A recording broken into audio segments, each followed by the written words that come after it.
Waheguru Ji Ka Khalsa, Waheguru Ji Ki Fateh. Thank you all. Thank you to all of the Sangat for being here today.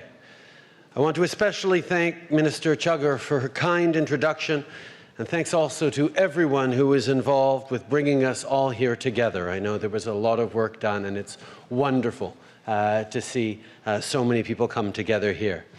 In particular, I'd like to thank Darshan Kang for lending out his office for the Akhand Bat, and to the Ottawa Sikh Society for all their support.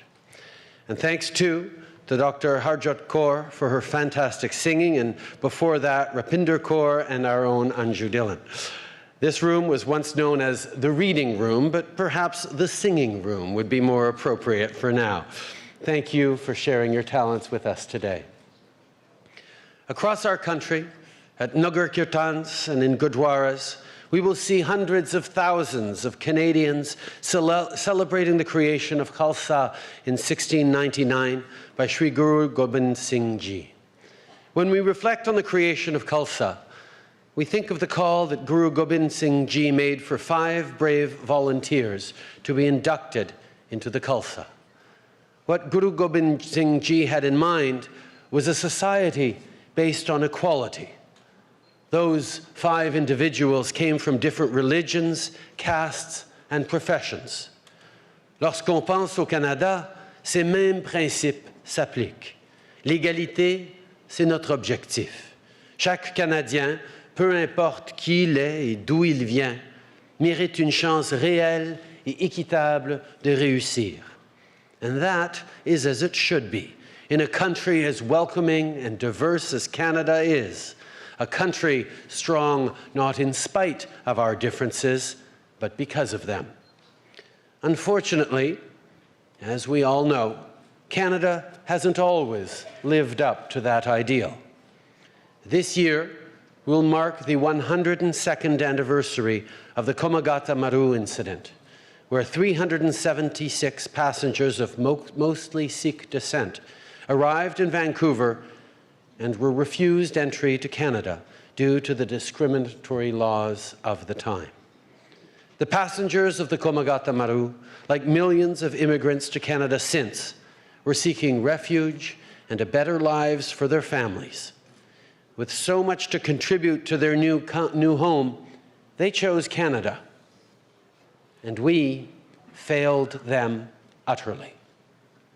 As a nation, we should never forget the prejudice suffered by the Sikh community at the hands of the Canadian government of the day. We should not, and we will not.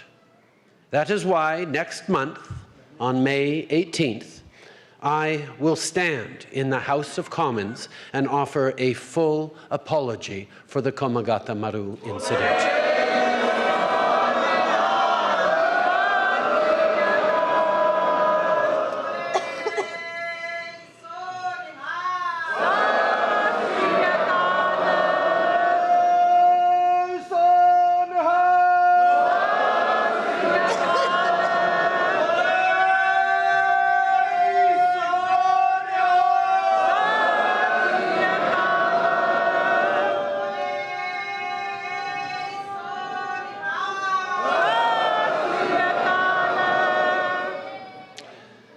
An apology made in the House of Commons will not erase the pain and suffering of those who lived through that shameful experience.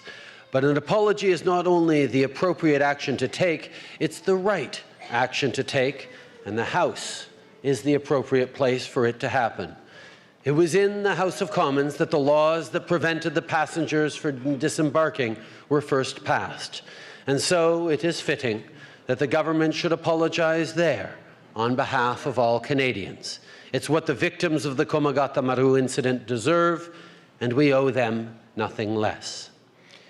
Just as we look back and acknowledge where we have failed, so too do we need to celebrate the remarkable success of the Sikh community here in Canada, and Vaisakhi is the perfect opportunity to do just that.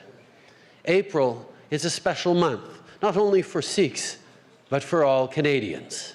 It marks the anniversary of the adoption of the Charter of Rights and Freedoms, which ensures that no Canadian needs to make the choice between their religion and activities in their day-to-day lives.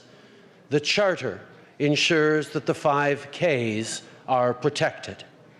As Canadian Sikhs gather with their loved ones to mark the creation of the Khalsa, it is a chance to reflect on shared values and celebrate the successes of the past year. I know that these values, a dedication to community service and to the principles of equality, inclusion, and respect, serve as inspiration to all Canadians. Sikhism values a commitment to honest hard work and volunteerism while ensuring equality for all. The Sangat here knows the value of hard work and understands the sacrifices that have been made so that future generations may have greater opportunities. The Sikh community in Canada is more than 100 years strong, and its members have always excelled in every field and sector. In so many ways, this community is key to Canada's own economic and social success. And I know this past year has been a really remarkable one for Canadian Sikhs, particularly in the political realm. My friends, I am so incredibly proud to serve in a parliament that has 17 Sikh members. Each is an exceptional individual. But there's one part of Harjit Sajjan's story that I think is particularly interesting to share on this day. Between 2011 and 2014, he was the commanding officer of Duke of Connaught's Own, the same British Columbia regiment that once forced out the Komagata Maru. A century ago, Harjit's family might well have been turned away from Canada, and today he is one of 4 members who now sit with me in cabinet. As you may know, with the record number of Sikh MPs elected last October, Punjabi became the 3rd most common language in the House of Commons, after English and French.